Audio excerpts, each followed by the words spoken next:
Hi folks, this is Alan Watt and we're cutting through the matrix talking to John from Alaska about the school system.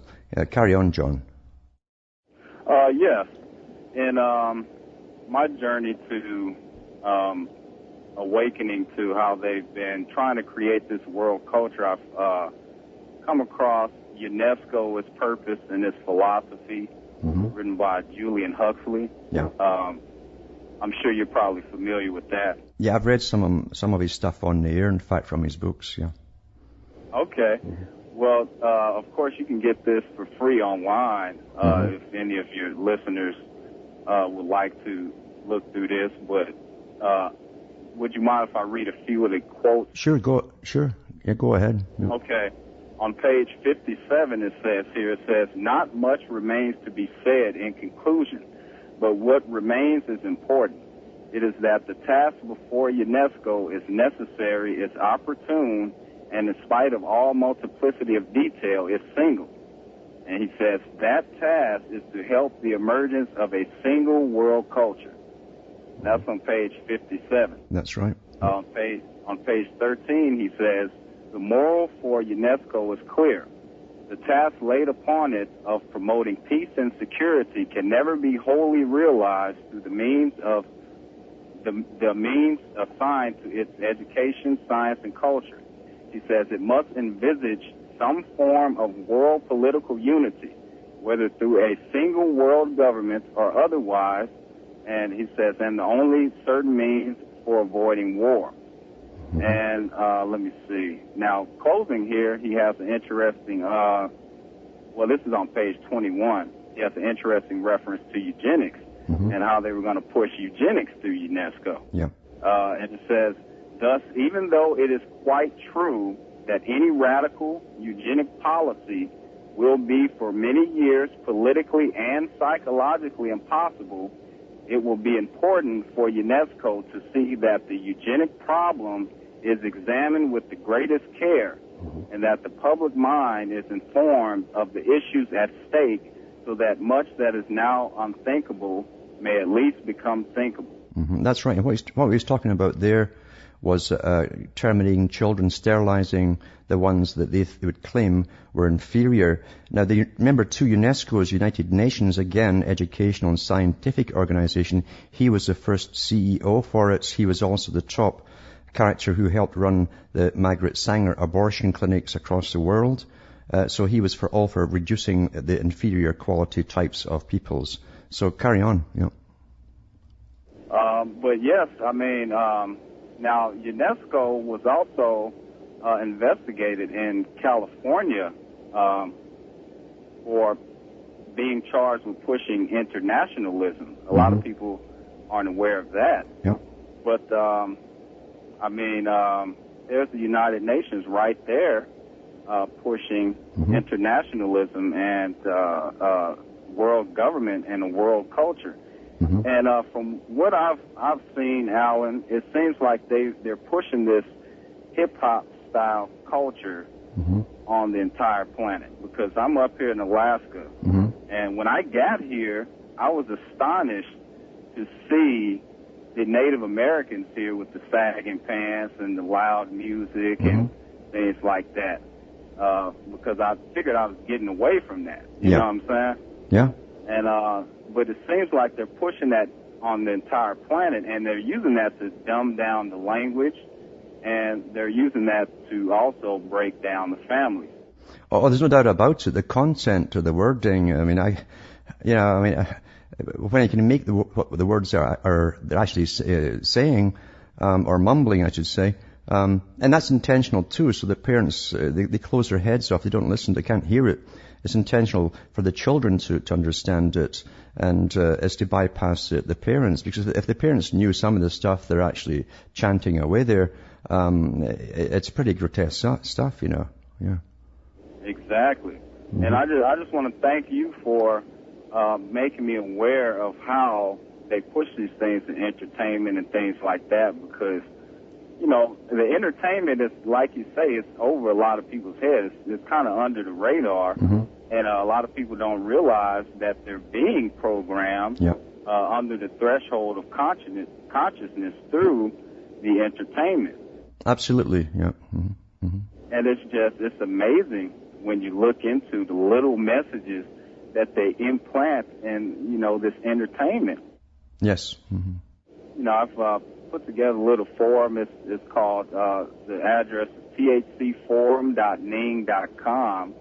And, we've just been trying to analyze this disgusting culture they're hitting us with, this entertainment and this music. And, it's very sinister what they're pushing.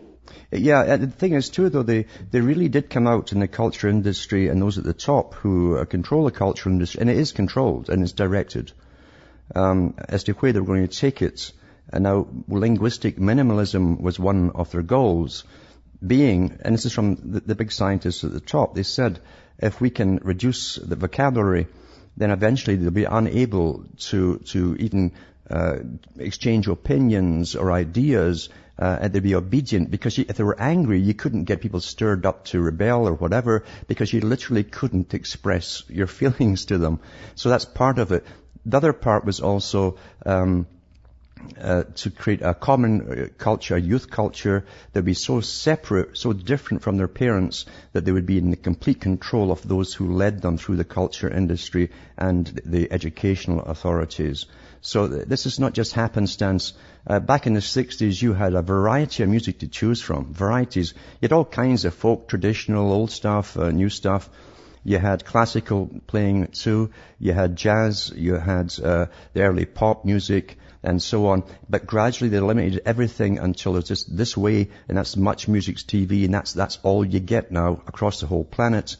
And it's even in Africa, you'll see the guys in Africa, they don't even have shoes, but they've got the hat on backwards, and they're trying to even make their own baggy pants, because everyone wants to be the same as what they see as these stars. Now, I've talked to a lot of the guys up in the rap industry, and some of them actually admitted to me that they'd go into the studio with a plain little kind of song, and in would come the big boys and start changing this, changing that, until they're killing cops, and it's all about, I can't even say having relations with women anymore. It's beyond that. It's what dogs do in the heat. They just use the words for it now, and the parents can't even hear this stuff. They don't understand what the words are. But it literally is debasing humans, both male and female, down to a lower status than animals. Animals breed when they have to. This is literally, it's like teaching them to have a rutting season perpetually. Yeah. Well, I don't know if you heard, but one of the forerunners in the hip-hop community, his name is KRS-One, and he's actually what you could call sort of a darling in the alternative news circuit. He's actually created what's called the gospel of hip-hop. Yeah. And he said that hip-hop is actually divine. So what he's doing, he's released this sort of Bible, and he's actually turning hip-hop into a religion. Well, he won't be just the one that's doing it. There'll be bigger boys than him. All these guys at the bottom are puppets, and they do as they're told. They're guided, directed. But the whole idea of just have sex at all times with anybody, blah, blah, blah, was to stop bonding, because they don't want people breeding and having families. That was what Huxley himself said too. He said eventually, Julian Huxley said at UNESCO, said that in that book you're reading, in fact, he said, it says, we'll find so much ways of contraceptives will alter the family way of life till there's no family at all. And he says that the people could be living in very poor conditions worldwide. It says, but at least they can have sex all day and all night long with no consequences, no offspring. That was the main thrust of it. Yeah. But no bonding, you see. Yeah. And there isn't. And you can chalk a lot of it up to also our dependence on the nanny state. Yeah. Because I'm a black man, you know, and it's sad what they've done to the black community and what we've allowed to be done to ourselves. Yes. Through this dependence on the nanny state, because it's what they do is they offer them these, child support, the welfare benefits, and such, But what they do is, they encourage the man not to be in the house. Yeah. And with the child support, the government garnishes his check, and they take half of the money out of what the woman gets in the form of child support for themselves. That's right. You know? That's right. See, they use those communities. First, you make them dependent on the social service division. They have total control over you. Then, they'll love this. It's a test group, you understand, and it's a test group. What works with one group will work with any group. And they did a lot of experimentation in those communities. Once they have them dependent, you're quite right. Yeah. So, you know, the man is like, well, is she trying to sleep with me so she can get child support money? Yeah. And then the woman is like, well, is he, you know, just trying to sleep with me because he's trying to be some rapper or something like that? And you have these two people who are, you know, suspicious of each other, and the family is going to break down before it even starts. You're right. That was the full intention of it, and they've been awfully successful across the board, and very few people know how to bond anymore. And the next generation growing up that are maybe 12 right now are going to be worse because they've had far more scientific indoctrination.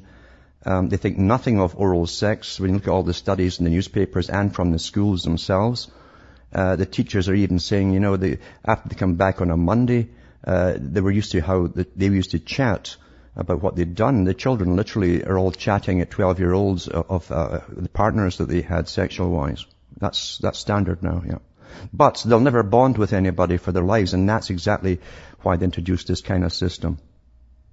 Exactly. And people ask, where is the cervical cancer coming from, you know? And when you actually look into it, you know, where the cervical cancer is coming from, a lot of it is actually caused by a chemical in the condoms. And also various anti-spermicides they're using as well, yeah.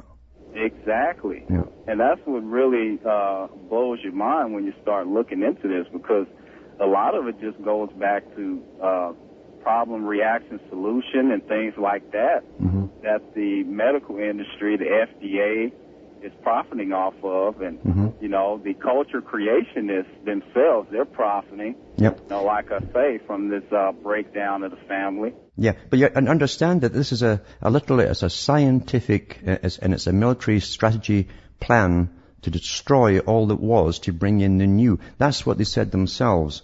And as I say, the main target was to stop all bonding, create incredible promiscuity until no one's happy with anyone else except for one-night stands. And then there'd be no offspring. And plus, it destroys the culture that held people together. There's strength in numbers. There's strength in the family. And even one person, just one person, your wife with you, gives you that extra strength and you with her. But when you have nobody to stand up for you, the government then is in charge of you with all of its fear tactics. Yeah. But thanks for calling. Alan, I appreciate it. Thank you. Thanks for calling. I mean, here's a quote from Zygmunt Brzezinski, and it's from his book Out of Control.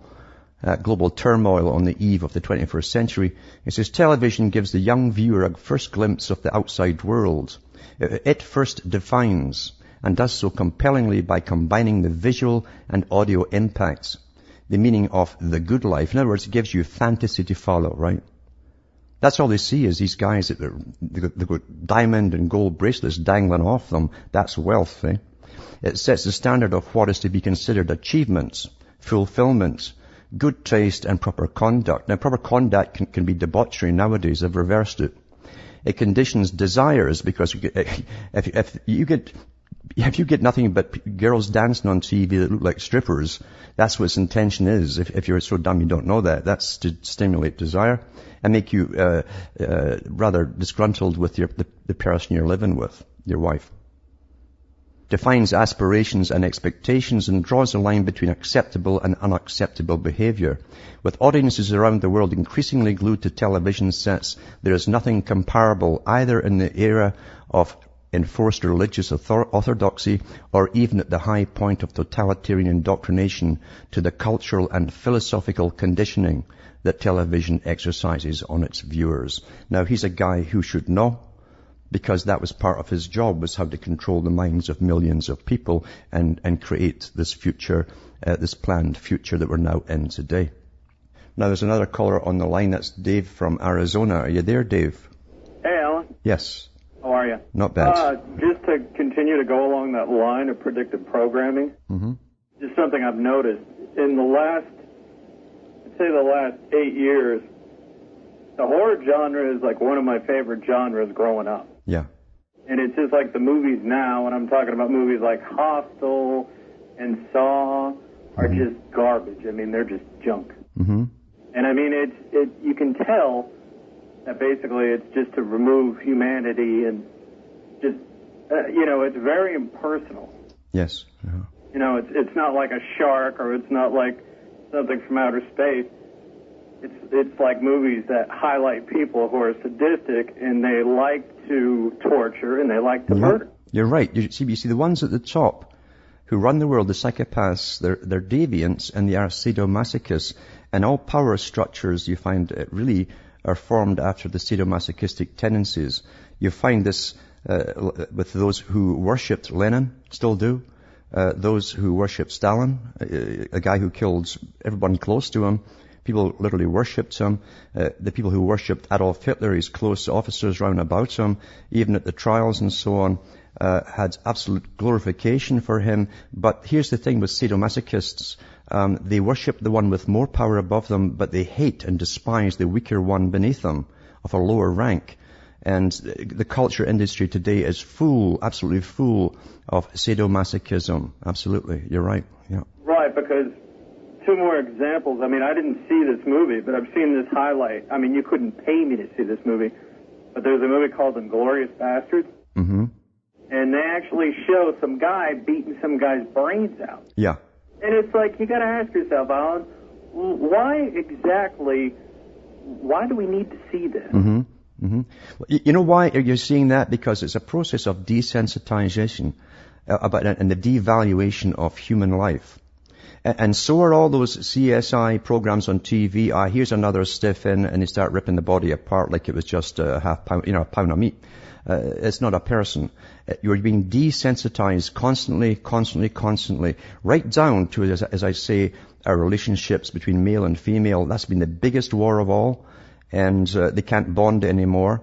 And all the male is, all the female is, are sexual objects, and they'll discuss how good it was in the sack that night. That's all it's about today, not bonding at all, because if bonding comes along, there's a power there with the two of them, and then you have offspring. They do not want offspring, but they do want us desensitized. And that way too, when the big trouble starts and the riots start and you go through periods of chaos, when you see the brains at the side of the road that the cops have just bashed out of somebody, it won't affect you quite as much. You'll go along like a robot and pass them by.